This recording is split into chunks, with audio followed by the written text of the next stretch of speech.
Bonjour mes fidèles amis, je vous adresse cette vidéo de Paris, où je me trouve aujourd'hui, pour me rendre compte de l'étendue des dégâts que nous annonce la presse concernant l'incendie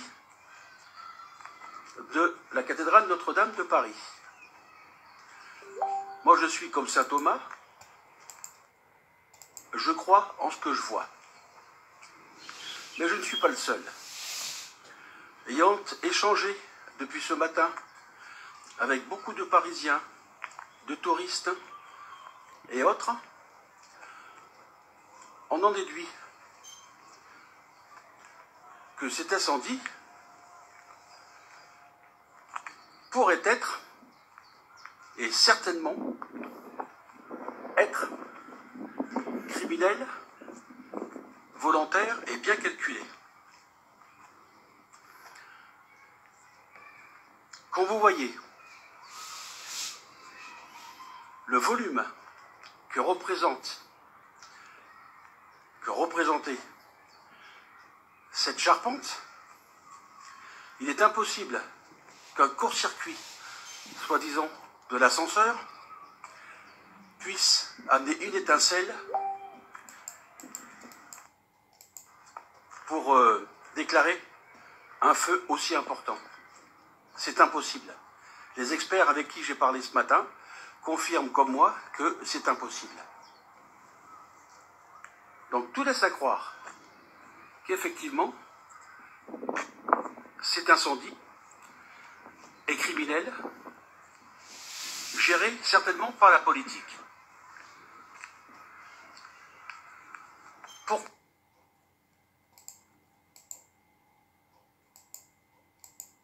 Pourquoi cette interrogation? Rappelez-vous, en début d'année 2018, la fameuse affaire Mamadou, le sauveur de Paris,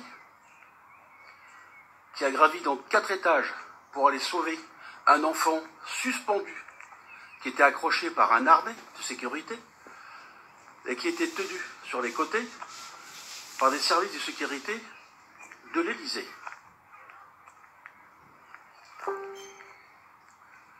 En parallèle, toujours dans cette année 2018, l'affaire Benalla. Bizarre. Un monsieur qui est couvert, archi couvert par tout le monde, qui détient des noms et qui menace la classe politique de donner ses noms ouvertement devant les micros et les caméras. Voilà pourquoi les Français aujourd'hui s'interrogent sur l'incendie qui pourrait être tout à fait calculé pour ramener des points à notre gouvernement actuel.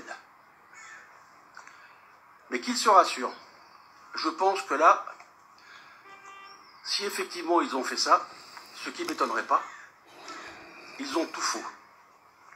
Ils ont vraiment tout faux. En plus, le gouvernement se permet de mettre en place monsieur le général d'armée, ancien chef d'état-major des armées en 2013, Georges Lain, pour être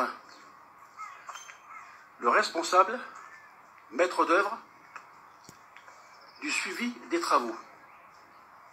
Cela veut dire quelque part que M. Macron ne fait plus confiance aux civils spécialistes. Voilà mon analyse à chaud, étant sur place ici, à Paris, pour prendre la température, comme l'on dit, et la vérité. À très bientôt.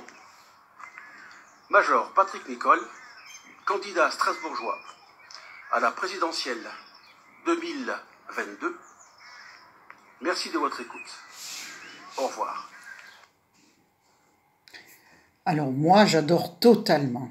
Alors, vraiment, d'ailleurs, étant fille de militaire, ça, alors là, je ne laisse pas passer. Je suis heureuse de vous le faire voir.